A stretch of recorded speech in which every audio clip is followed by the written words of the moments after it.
Good morning, good evening dear student, welcome to our CAT channels. तो आज हम आपके सामने लेके आए हैं डीएनए ब्लॉक्स एलिमेंट्स, जो कि क्लास 12th का चैप्टर्स है, जो इनऑर्गेनिक केमिस्ट्री के अंतर्गत ये आता है। तो सबसे पहले ये जान लीजिए कि डी ब्लॉक्स एलिमेंट और डीएनए ब्लॉक्स एलिमेंट्स पढ़ने के लिए ये सब जो भी चैप्टर्स है, चाहे आप एस ब्लॉक पढ़ रहे हो, पी ब्लॉक्स पढ़ रहे हो, ठीक है, ये सब चैप्टर्स को पढ़ने के लिए हमको एक जो आपका सपोर्टिव जो चैप्टर होता है, ये सब चैप्टर को सपोर्ट कौन करता है, ये आप जान लीजिए कि पीरियोडिक क्लासिफिकेशन ऑफ एलिमेंट्स अच्छा खासा इसको सपोर्ट देके रखता है। मतलब समझना थोड़ा आसान होता है, ठीक है, क्या यहाँ पे भी सारी बातें टर्म्स आने वाली हैं, चाहे वो आपका रिलेटेड हो, इलेक्ट्रॉन एफिनिटी हो, चाहे फिर आपका आयनाइजेशन एनर्जी हो, तो वहाँ पे ये सब टर्म देखने को मिलेगा। तो सबसे पहले आज हम आपको बताने वाले हैं, ये दो पार्ट में हम लोग पढ़ने जा रहे हैं, डी को अलग और एफ को अलग, ठीक है। कहने का मतलब है डी ब्लॉक हम लोग अलग पढ़ेंगे, मतलब ट्रांजिशन एलिमेंट्स अलग पढ़ेंगे, और हमको क्या कहते हैं इनर ट्रांजिशन अलग पढ़ेंगे। इसलिए एफ ब्लॉक को हम लोग एक नाम दिया गया है इनर ट्रांजिशन एलिमेंट्स, तो उसको हम लोग अलग पढ़ने वाले हैं, ठीक है। तो आप हमारे लेक्चर के सामने बने रहें और धीरे धीरे डी ब्लॉक को हम लोग सीखते हैं कि किस तरह से मतलब हम लोग डी ब्लॉक को कवर करें और उसके सारे क्वेश्चन आसानी से टैकल होते चला जाए। चलिए, तो सबसे पहले बात करेंगे हम डी ब्लॉक से कहाँ पे है पीरियोडिक टेबल में, ये अपना जगह स्थान कहाँ पे बना के रखे हुए हैं डी ब्लॉक्स एलिमेंट्स। तो देखिए, सबसे पहली बात है कि डी ब्लॉक्स एलिमेंट क्या है ना, जो मेन पीरियोडिक टेबल है हमारे पास, जो आपने मॉडर्न पीरियोडिक टेबल है मोज़ले का, तो उसमें क्या है, इनका जो स्थान है एस और पी के बीच में, मतलब कह सकते हैं कि मिडिल में बैठे हुए हैं, मिडिल में ये है डी ब्लॉक एलिमेंट का स्थान मिला है एस और पी के बीच में। मतलब कह सकते हैं एस और पी जो एलिमेंट्स हैं आपने पढ़ रखा होगा, इसको हम लोग कहते हैं रिप्रेजेंटेटिव एलिमेंट या फिर मेन ग्रुप एलिमेंट उसको बोला जाता है। एस और पी को बोलते हैं। अब उस एस और पी के बीच में इनका स्थान है, किसका है, डी ब्लॉक का स्थान है। तो वहाँ पे डी ब्लॉक्स एलिमेंट्स बैठे हुए हैं। डी ब्लॉक पे जनरली क्या होता है, ज़्यादातर मतलब कि डी ब्लॉक्स कह सकते हैं ऑल आर मेटल्स, उसमें क्या है, सब मेटल्स है डी ब्लॉक एलिमेंट्स। तो इतना तो आपको जनरल आइडिया होनी चाहिए कि ये कहाँ पे है, ठीक है, ये कहाँ पे है। आपको सबसे पहला अगर हम पॉइंट्स हम लिखना चाहेंगे तो ये अगर डी ब्लॉक्स एलिमेंट्स कहाँ पे है, ये एस ब्लॉक एलिमेंट है और पी ब्लॉक एलिमेंट है। एस और पी के बीच में जो भी जगह है, ठीक है, एस और पी के बीच में जो जगह होगा वहाँ पे ये कौन सा एलिमेंट आएगा, डी ब्लॉक एलिमेंट। ध्यान देंगे और एक डायग्राम से मतलब कि समझा देते हैं आपको, एक रफ आइडिया बना, रफ स्केच करके, ठीक है। तो ये एस और पी के बीच में जो भी एलिमेंट्स आ रहे हैं उसको बोलते हैं डी ब्लॉक्स एलिमेंट्स। और ये भी कह सकते हैं हम एस ब्लॉक, एस में आप जानते हैं कि एस ब्लॉक में 1 और 2 ग्रुप होते हैं। एस ब्लॉक में first and second group cover करता है एस ब्लॉक एलिमेंट को। पी ब्लॉक होता है आपका 13 से लेके 18 तक, 13 से लेके 18 तक। बताइए बचा क्या इसमें, 1 से 2 हो गया, 13 से 18 हो गया, तो 2, इसके मतलब ये 3 से अगर हम बात करें 3 to 12 जो होगा, 3 to 12 जो होगा वो क्या हो जाएंगे, वो डी ब्लॉक्स एलिमेंट्स होंगे। क्या कह सकते हैं, 3 से 12 तक क्या होंगे, आपका डी ब्लॉक्स एलिमेंट कहलाएगा, ठीक है। 3 से 12, 1 से 2, एस पी से। अब मन में आता है कि block, what is mean by block, ठीक है। तो ब्लॉक एक्चुअली क्या है, ब्लॉक क्या है, एक सेट ऑफ एलिमेंट है। ब्लॉक क्या है ना, एक एलिमेंट का सेट है जिसमें के एलिमेंट सारे बैठे हुए हैं, ठीक है। और उसका जो है उस एलिमेंट का, ठीक है, आपका एक तरह से कह सकते हैं उसके पास कौन सा यूनिफाइड ऑर्बिटल्स है उसके पास। यूनिफाइड ऑर्बिटल का मतलब अगर एस ऑर्बिटल्स होता है उसके आपका वैलेंस सेल में, लास्ट सेल में, ठीक है, तो उसको हम लोग क्या बोलते हैं, आपका एस ब्लॉक एलिमेंट, पी या फिर डी। मतलब कह सकते हैं कि जो आपका इलेक्ट्रॉन से अगर एस में जा रहा है, पी में जा रहा है, डी में जा रहा है, तो हम उसको क्या कहेंगे, वो आपका एस ब्लॉक है, पी ब्लॉक है, डी ब्लॉक एलिमेंट्स, ये चीज़, ठीक है, उसी को बोलते हैं ब्लॉक। तो 1 और 2 ये 13 से लेके 18 तक आपका ये। अब जब बात आती है general electronic configuration, general electronic configuration किसका, of d block element. D block element का जनरल इलेक्ट्रॉनिक कन्फिग्रेशन क्या होता है, इस चीज़ को थोड़ा हम लोग समझते हैं। स्टार्ट होता है यहाँ से कि आपको अगर डी ब्लॉक एलिमेंट्स की स्टडी कर रहे हैं तो सबसे पहला क्वेश्चन ये बनता है, what is the general electronic configuration of d block element. और जनरल इलेक्ट्रॉनिक कन्फिग्रेशन से हमको ये पता लग जाएगा कि हम लोग इस एलिमेंट को डी ब्लॉक्स क्यों कहा जाता है। ठीक है, तो यहाँ पे जनरल इलेक्ट्रॉनिक कॉन्फ़िगरेशन जो है कि n-1 डी जो है 1 से लेके 10 तक है और ns 0 से लेके 2 तक है। मतलब इसका मतलब ये हुआ कि डी ऑर्बिटल्स में 1 से लेके 10 तक इलेक्ट्रॉन मौजूद होंगे और s ऑर्बिटल्स में 0 हो सकता है, 1 हो सकता है या फिर 2 इलेक्ट्रॉन्स हो सकते हैं। ठीक है, लेकिन लेकिन अगर बात करते हैं कि एक्सेप्शन को छोड़ के कि हमको कॉन्फ़िगरेशन जनरली क्या मिलने वाला है, एक्सेप्शन अगर छोड़ दें तो वो होता है ये RnS2 ये मिलता है। ठीक है, अगर हम एक्सेप्शन को हटा दिया जाए, ठीक है, NS2 ये मिलेगा, ये मतलब कि ये है। और लेकिन हम इसको 0 से 2 इसलिए लिख रहे हैं कि डी ब्लॉक एलिमेंट्स में बहुत सारे एक्सेप्शंस भी आ जाएंगे, जैसे कि आपका कॉपर है, क्रोमियम है, सिल्वर है। ठीक है, तो वहाँ पे थोड़ा सा क्या होगा आपका जो कि एक्सेप्शनल में आएगा, तो इस ऑर्डर को हो सकता है वो फॉलो करें। ध्यान रखें, आप लोग इस पे ध्यान रखेंगे। अगर ऑप्शन में कहीं रहता है ये और ये, ठीक है, ऑप्शन में अगर ये भी है ये भी है तो आप इसको सही मार के आना। ठीक है, अब देखिए बात कहते हैं कि डी ब्लॉक्स एलिमेंट्स हम पहचाने, तो कैसे पहचाने कि ये डी ब्लॉक्स एलिमेंट है। डी ब्लॉक्स एलिमेंट्स को हम कैसे पहचाने कि ये डी ब्लॉक एलिमेंट है। ठीक है, तो ध्यान देंगे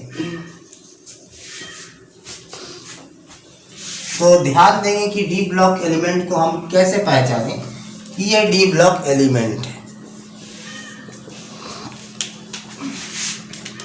ध्यान देंगे डी ब्लॉक एलिमेंट का, तो इसमें क्या बातें हैं डी ब्लॉक एलिमेंट को किस तरह से पहचाना। जैसे मान लें कोई हम लिख दिया स्कैंडियम।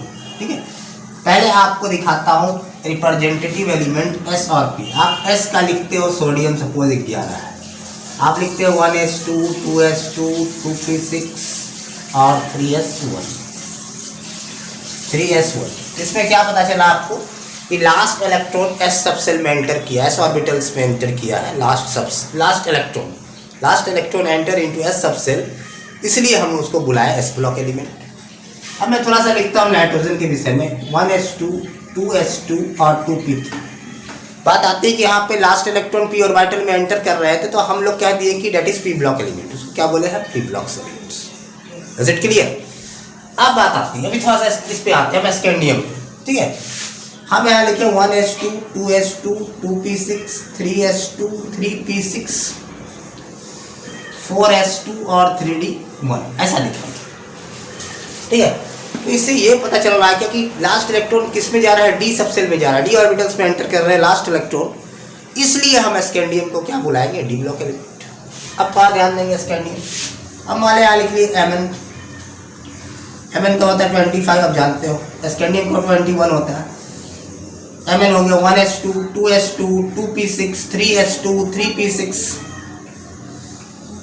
4s2 और 3d आपका 5। अब देखिए लास्ट इलेक्ट्रॉन डी में गया 5। ठीक है, d5, इसके मतलब last electron enter into D subshell, इसलिए हम ये Mn को मैग्नीज को क्या बुलाएंगे, हम डी ब्लॉक एलिमेंट इसको हम लोग बुलाएंगे। Is it clear. तो डी ब्लॉक होने के लिए देखिए ये शर्तें हैं, डी ब्लॉक होने के लिए ये शर्तें हैं। मतलब क्या है कि डी में थोड़ा सा लॉजिक लगाइए कि डी में हमारे पास कितना ऑर्बिटल होता है, आपको पता है 1 2 3 4 5। मीन्स डी में हमारे पास क्या है 5 ऑर्बिटल्स है, और हर एक बक्सा में क्या होता है आप जानते हैं। ठीक है, कि मैक्सिमम कितना इलेक्ट्रॉन आ सकता है, 2। मैक्सिमम कितना आ सकता है, 2। इसके मतलब मैक्सिमम इलेक्ट्रॉन कितना होगा डी में, 10 से कम हो सकता है, 10 से ज़्यादा नहीं हो सकता। मतलब कॉन्फ़िगरेशन क्या हो सकता है, अगर डी में आ गया D1 D2 D3 D4 D5 D6 D7 D8 D9 और D10, D और 10। यहाँ ध्यान दें D1 भी हो सकता है, इसलिए कि D1 का अगर कॉन्फ़िगरेशन लिखा जाए तो हम लोग सिर्फ क्या लिखेंगे, ऐसा लिखेंगे। अब बोलेगा D2 ऐसा लिखेंगे, D3 कैसा लिखेंगे, ऐसा लिखेंगे, D4 कैसा लिखेंगे, D5 ऐसा लिखेंगे। अब बोल रहे D6 ऐसा, D7 ऐसा, D8 ऐसा, D9 ऐसा, D10 ऐसा। Is it clear. तो कहने का मतलब D1 कॉन्फ़िगरेशन, D2 D3 अब ध्यान देंगे कि अगर कोई भी एलिमेंट का कॉन्फ़िगरेशन ठीक है, या फिर आपका D1 से लेके D10 में कवर कर रहा है, ठीक है, D1 और D10, जैसे मान लें कि हम यहाँ लिखे n-1 D, जैसे हम इसका एग्जांपल लेते हैं, या फिर हमने लिखे 1 to 10 और ये ns सपोज 0 to 2, ठीक है। तो D में जो होगा 1 से लेके 10 तक होगा, और S में क्या होगा, 0 भी हो सकता है, 1 भी हो सकता है और 2 भी हो सकता है। तो अगर ऐसा कन्फिग्रेशन देखने को मिल रहा है, ठीक है, अब ध्यान देंगे। अब बात आती है यहाँ पे, मैं आपको लेके चलना चाहूँ थोड़ा सा partially field, incompletely filled d orbital और कंप्लीटली फिल्ड डी ऑर्बिटल में क्या अंतर होते हैं। अब अगर D10 का कन्फिग्रेशन है, D के ऊपर में 10 है, तो ऐसे कन्फिग्रेशन को हम लोग बोलते हैं completely filled d orbital. Completely filled d orbital मतलब 10 का 10 इलेक्ट्रॉन डी ऑर्बिटल में भरा हुआ है, कोई दिक्कत। अगर हम बोले कि D5 है भैया, 1 2 3 4 5, अगर कह रहे D5 है या फिर D6 है या D2 है, D3 है, D7 है, D8 है, D9 है, कुछ भी 1 भी रहे, D1 रहे, तो ये सब जो कॉन्फ़िगरेशन क्या कहलाएंगे, incompletely filled d orbital. Completely तो नहीं है, ठीक है, इनकम्प्लीटली का मतलब है कि पार्शियली फिल्ड डी ऑर्बिटल्स ये है, कह सकते हैं। तो अगर हम डी ब्लॉक एलिमेंट्स को डिफाइन करें तो ये भी कह सकते हैं। ये तो हो गया सिंपल सी बात कि 3 से लेके 12 तक डी ब्लॉक एलिमेंट, ये तो हम ग्रुप वाइज डिफाइन किए। अगर कोई बोले ग्रुप वाइज डिफाइन करने के लिए define the D block element according to group, तो हम अकॉर्डिंग टू ग्रुप कैसे डिफाइन करेंगे, हम लोग बोल देंगे कि 3 से लेके 12 तक जो ग्रुप है उसको डी ब्लॉक बोलेंगे, ठीक है, ये तो हो गई इसी तरह से। लेकिन अगर हमको बोल दिया है according to condition of D orbitals, D orbital condition के हिसाब से अगर आप इसको बताइए कि डी ब्लॉक एलिमेंट किसको बोलेंगे, तो डी ब्लॉक एलिमेंट्स हम उसको बोलेंगे, ठीक है, जिसमें कि जो लास्ट इलेक्ट्रॉन होगा, जिसमें लास्ट इलेक्ट्रॉन होगा डी ऑर्बिटल्स में आएंगे, लास्ट इलेक्ट्रॉन डी ऑर्बिटल्स में एंटर करेंगे। आइदर वो इलेक्ट्रॉन एक भी हो सकता है तो D1 बनाएगा, अगर 2 इलेक्ट्रॉन एंटर कर रहा है डी सबसेल में तो D2 बनाएगा, ठीक है, अगर 5 कर रहा है तो D5 बनाएगा। लेकिन क्या है कि लास्ट इलेक्ट्रॉन किस में एंटर करना चाहिए, डी सबसेल में, डी ऑर्बिटल में। ऐसे क्लास ऑफ एलिमेंट को हम लोग बोलेंगे डी ब्लॉक, मतलब कि D1 to D10 D block configuration ये होना चाहिए, ठीक है, समझ रहे बात। तो ये हुआ डी ब्लॉक्स। अब हम थोड़ी सी बताएंगे कि ट्रांजिशन एलिमेंट्स को बोलते हैं, ठीक है, थोड़ा सा आपको हम एग्जांपल देके भी समझाते हैं। 1-2 एग्जांपल लिखते हैं डी ब्लॉक एलिमेंट्स का, ध्यान दें। स्कैंडियम का तो मैंने लिख दिया, स्कैंडियम का लिखा हुआ है आपका, ये भी लिख दिए थे मैं आपको, क्या बोलता हूँ, मैंगनीज का। अब थोड़ा देखिए, मान लीजिए हम यहाँ पे लिखिए, सपोज यहाँ पे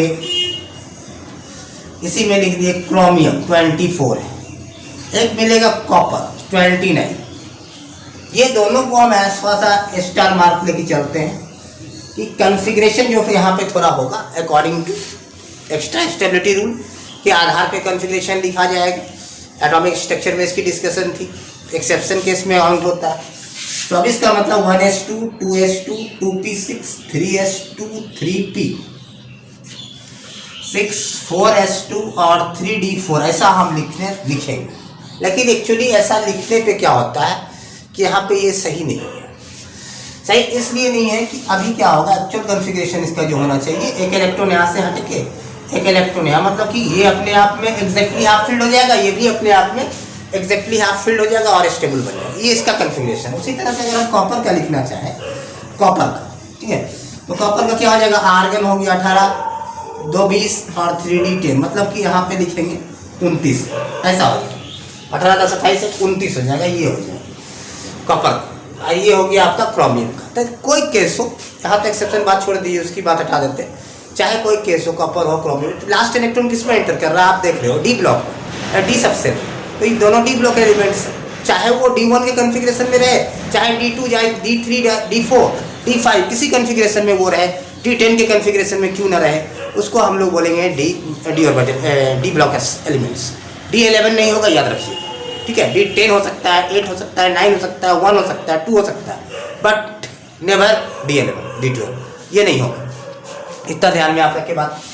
तो डी ब्लॉक से आई थिंक आपको इंट्रोडक्शन डी ब्लॉक एलिमेंट से आपका हो चुका है, ठीक है। इसमें देखिए सबसे पहली बात, अब मैं थोड़ा सा बताऊंगा, उसके बाद मैं सीरीज बताऊंगा। डी ब्लॉक एलिमेंट्स को या ट्रांजिशन एलिमेंट्स को 3 सीरीज में बांट दिया गया। 3 सीरीज का मतलब होता है कि 3 रॉ में उसको बांटा गया है, 3D series, 4D series, 5D series, ऐसा है।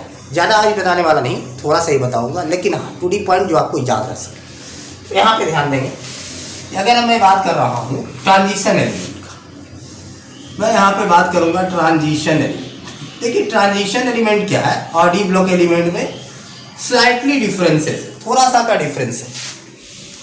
कहता है कि ट्रांजिशन एलिमेंट उसको आप बोलेंगे एलिमेंट, कहता है element which has incompletely filled d orbital, incompletely filled d orbital, जैसा कि मैं आपको बताए in ground state or in any of its oxidation state। कहता है कि element which have incompletely filled d orbital in ground state और in any of its oxidation state. कहता है उस एलिमेंट को हम ट्रांजिशन एलिमेंट पर बोलेंगे जो कि डी ऑर्बिटल इनकम्प्लीटली फिल्ड होगा। इनकम्प्लीटली का मतलब पूरा फिल्ड अप नहीं होगा। अगर कॉन्फ़िगरेशन D10 आ जाए, D10 तो इसको हम लोग कंसीडर नहीं करेंगे ट्रांजिशन एलिमेंट। डी ब्लॉक है लेकिन ट्रांजिशन नहीं है। ट्रांजिशन के लिए शर्तें ये लगा दिया है कि D1 से D9 तक सही है, लेकिन D10 में जैसे ही आया वो डी ब्लॉक है, हम नहीं बोले डी ब्लॉक नहीं, डी ब्लॉक है लेकिन वो ट्रांजिशन नहीं है, ठीक है। तो ट्रांजिशन की क्या शर्तें हैं, या तो ग्राउंड स्टेट का मतलब है कि विदाउट एनी चार्ज, आप जो लिखते हो कोई भी उस पर चार्ज नहीं, मान लिया आप जिंक का कॉन्फ़िगरेशन लिखा या फिर स्कैंडियम का कॉन्फ़िगरेशन लिखा, सिल्वर का कॉन्फ़िगरेशन कुछ भी लिखा है, ठीक है। तो कह रहा है कि इसका जो कॉन्फ़िगरेशन होगा, ठीक है, या तो ऐसा स्टेट हो या फिर स्कैंडियम 3+ हो या फिर Ag2+ हो, कुछ भी हो सकता है Ag2+ हो, ठीक है। Ag2+ होता है तो यहाँ पे तो ध्यान देंगे कि Ag+ स्कैंडियम 3+, तो इस कंडीशन में क्या होगा, या ऐसा condition without any charge condition मतलब ग्राउंड स्टेट कंडीशन, या कोई उसका चार्ज आ जाए उस पर, any of its oxidation state, ठीक है। कोई भी ऑक्सीडेशन स्टेट चलेगा, या फिर कॉमन ऑक्सीडेशन स्टेट में वो रहे, जैसे कि जिंक का कॉमन है क्या, आपका कह सकते हैं सिल्वर का कॉमन ऑक्सीडेशन स्टेट क्या है +1 है, या फिर इसका अलग कोई ऑक्सीडेशन स्टेट में वो, या तो क्लियरली ये लिखा हुआ है आपका कि इसके कोई ग्राउंड स्टेट में या फिर कोई any of its oxidation state, ठीक है, उसके डी ऑर्बिटल क्या होना चाहिए, इनकम्प्लीटली फिल्ड होना चाहिए। वैसे एलिमेंट को बोलेंगे ट्रांजिशन एलिमेंट। क्लियर हो गया। D10 नहीं आना चाहिए किसी भी शर्त पे। अगर D10 आ जाता है किसी भी शर्त पे तो वो ट्रांजिशन नहीं कहलाएगा, लेकिन डी ब्लॉक कहलाएगा। समझ गए। तो इससे बात क्या पता चला, ध्यान दें, इससे कंक्लूजन ये निकल गया क्या, अभी आप मेरे सवाल का जवाब देंगे। मैं लिखता हूँ जिंक का कॉन्फ़िगरेशन और मैं स्कैंडियम का कॉन्फ़िगरेशन लिखता हूँ। ध्यान देंगे, एक तरफ देखिए, तो जिंक का कॉन्फ़िगरेशन क्या, 1s2 2s2 2p6 3s2 3p6 4s2 3d10। Scandium क्या लिखेंगे, 1s2 2s2 2p6 3s2 3p6 4s2 3d1। तो ध्यान देंगे कि Zn में क्या आ रहा है, D10। आप Zn2+ का भी लिखोगे, कह रहा है Zn2+ में क्या हो जाएंगे, 30 इलेक्ट्रॉन है यहाँ पे, Zn2+ में 28 होगा, तो कॉन्फ़िगरेशन इसका क्या होगा, फिर भी 3d10 ही होगा, आर्गन 18 और 3d10। चाहे इसके ग्राउंड स्टेट में, चाहे इसके कोई oxidation state, common oxidation state हो या फिर कोई भी ऑक्सीडेशन स्टेट में, अगर कॉन्फ़िगरेशन कन्फिग्रेशन, यहाँ पे क्या हो रहा है, D10 आ रहा है, यहाँ भी D10 आ रहा है, तो वैसे एलिमेंट को क्या होगा, डी ब्लॉक तो बोलेंगे लेकिन ट्रांजिशन नहीं बोलेंगे। ट्रांजिशन की शर्तें क्या है, इनकम्प्लीटली, जो मैं यहाँ पे अंडरलाइन कर रहा हूँ, डी ऑर्बिटल्स जो होना चाहिए इनकम्प्लीटली फिल्ड होना चाहिए, ये वाला। तो ये हो गया ट्रांजिशन का शर्त। तो यहाँ पे आपको कुछ एलिमेंट्स में मिलेगा, जैसे क्वेश्चन कहता है कभी कभी, देखिए एनसीईआरटी जैसे जिंक है, कैडमियम है, मरकरी है, तो कहता है कि ये D block, why it is not considered as transition element, this elements are not considered as transition element, what is the reason behind it. तो आपको सिर्फ और सिर्फ इतना ही बात लिखना है कि इन सभी के पास जो है, इन सभी के पास डी ऑर्बिटल क्या है, डी ऑर्बिटल कंप्लीटली फिल्ड है। डी ऑर्बिटल क्या है, कंप्लीटली फिल्ड का मतलब है सभी का कॉन्फ़िगरेशन किस फॉर्म में है, D10 के कॉन्फ़िगरेशन में। आइदर ये जो सीरीज में रहे, अगर 3D सीरीज में होगा तो 3D10 होगा, 4D सीरीज में होगा तो 4D10 होगा, 5D सीरीज का है तो 5D10 होगा। लेकिन D में कितना हो गया, 10 हो गया। जैसे ही D में 10 हो गया, कंप्लीटली फिल्ड हो गया, तो ये डिफिनेशन इनवैलिड हो जाता है। अगर कंप्लीटली फिल्ड है, D10 हो गया तो इनवैलिड हो जाएगा। मतलब ट्रांजिशन एलिमेंट किसके लिए वैलिड है, इनकम्प्लीटली फिल्ड डी ऑर्बिटल के लिए वैलिड है, समझ रहे हैं। जिस एलिमेंट के पास इनकम्प्लीटली फिल्ड डी ऑर्बिटल्स होंगे तो उसको कहेंगे ट्रांजिशन एलिमेंट, अदरवाइज उसको हम डी ब्लॉक बोलेंगे लेकिन ट्रांजिशन नहीं बोलेंगे। इससे हमको ओवरऑल कंक्लूजन क्या पता चला कि आप कह सकते हो जितने भी ट्रांजिशन एलिमेंट है, जितने भी ट्रांजिशन एलिमेंट है, all R D block element, ठीक है। जितने भी ट्रांजिशन है क्या है, सभी है डी ब्लॉक एलिमेंट, लेकिन हर डी ब्लॉक एलिमेंट ट्रांजिशन नहीं है, ठीक है। क्या कि डी ब्लॉक में D1 से D10 कॉन्फ़िगरेशन इंक्लूड है, डी ब्लॉक में 1 से 10 तक इंक्लूड है, लेकिन ट्रांजिशन के लिए शर्त ये लगा के रखा गया है कि 1 से लेके 9 तक ही होना चाहिए, ठीक है। 1 से लेके 9 तक का होगा, उसको बोलेंगे ट्रांजिशन। जैसे ही D10 आ गया, ट्रांजिशन नहीं रहा, डी ब्लॉक बन गया, ठीक है। आप Zn2 प्लस में क्या है, Zn रहे चाहे Zn2 प्लस रहे, क्या आ रहा है, D10 3D10 आ रहा है, तो क्या है ये, ट्रांजिशन नहीं है, लेकिन है तो क्या, डी ब्लॉक जरूर है, ठीक है। तो ये है, it is the differences between the D block and the transition. I think आपको क्लियर हो गया होगा कि हम डी ब्लॉक और ट्रांजिशन में किस तरह से अंतर बताएं, ठीक है। तो डी ब्लॉक फिर से बोल रहा हूँ, डी ब्लॉक में कोई भी ऑर्बिटल चलेगा, D1 का भी चलेगा, D10 का भी चलेगा, D9 का भी चलेगा, D8 का भी चलेगा, D7 का भी चलेगा, लेकिन ट्रांजिशन के लिए क्या शर्तें हैं कि सब तो हो लेकिन D10 ना हो, ठीक है। ये 6 ट्रांजिशन के लिए शर्तें लागू, समझ रहे हैं। तो यही है आपका। तो इसी में हम लोग अब नेक्स्ट क्लासेस में क्या करने वाले हैं आपको, कि कुछ सीरीज जो बांटा गया है डी ब्लॉक्स एलिमेंट्स को, ट्रांजिशन एलिमेंट के सीरीज को जो बांटा गया है, आप ट्रांजिशन एलिमेंट पकड़ के चल सकते हो, कोई दिक्कत नहीं है। ट्रांजिशन एलिमेंट पकड़ के चलने से फ़ायदा ये है, हमको बोल सकते, अब हम बोल सकते हैं कि ट्रांजिशन एलिमेंट चलो पढ़ रहे हैं, ठीक है। ट्रांजिशन एलिमेंट बोल के इसलिए चल सकते हैं कि ट्रांजिशन एलिमेंट अगर बोले तो उसमें डी ब्लॉक भी आ गया, लेकिन डी ब्लॉक बोल के चलते हैं तो हो सकता है कि उसकी ट्रांजिशन निकल जाए, तो हम लोग ट्रांजिशन बोल के चल सकते हैं। ट्रांजिशन एलिमेंट की स्टडी हो रही है, उसके अंतर्गत दोनों है, डी ब्लॉक एलिमेंट भी आ गया और ये ट्रांजिशन है वो तो है ही है, ठीक है। तो ये चीज़ है कि यहाँ पे हम जानना चाहेंगे, आपको बताना चाहेंगे। इसके बाद हम सिर्फ इतना दूर तक छोड़ रहे हैं, सीरीज खाली आपको बता के कितने सीरीज होता है।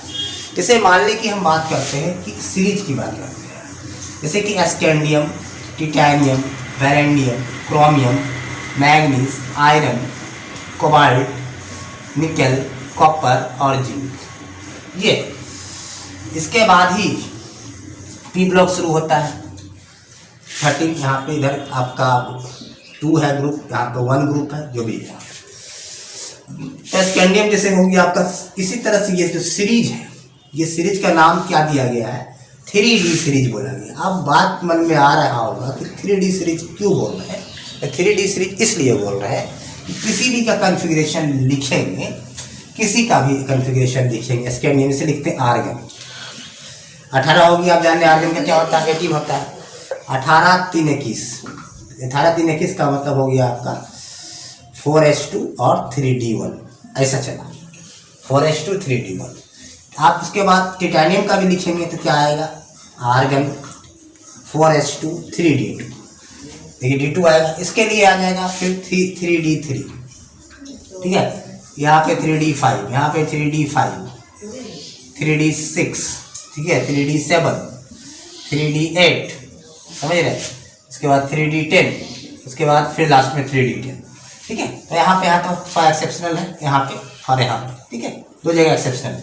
तो देखिए हर जगह क्या आ रहा है, 3D आ रहा है, इसीलिए 3D सीरीज बोल दिए। हर एक एलिमेंट में 4D लग जाएगा तो 4D सीरीज बोल दीजिए, हर एक एलिमेंट में 5D लग जाएगा 5D सीरीज हो गया। इसी तरह से हम लोग 3D 4D सीरीज को क्या बोलते हैं, जज करते हैं कौन 3D है 4D है। तो इस तरह से तो इस सीरीज को हम लोग आगे बढ़ाएंगे। सीरीज के बाद इसके बाद जो सारे डी ब्लॉक का ट्रांजिशनल मीन का जो प्रॉपर्टी हम लोग पढ़ेंगे, क्या क्या प्रॉपर्टीज की एग्जिबिट करते हैं, मेटालिक नेचर का होता है, हार्ड होता है, शाइनिंग नेचर का होता है, ठीक है, उसके आयनाइजेशन एनर्जी क्या होता है, कैटालिटिक प्रॉपर्टी क्या होता है, कॉम्प्लेक्स फॉर्मेशन है, एलॉय फॉर्मेशन है, इंटरस्टिशियल कंपाउंड है। तो ये सब चीज़ को हम लोग इससे क्या बोलते हैं चैप्टर पूरी तरह से पढ़ने वाले हैं, ठीक है। तो अब हमारे लेक्चर के सामने बने रहे, इसके लिए मेनी थैंक्स। हम लोग नेक्स्ट वीडियो में मिलते हैं, तब तक के लिए।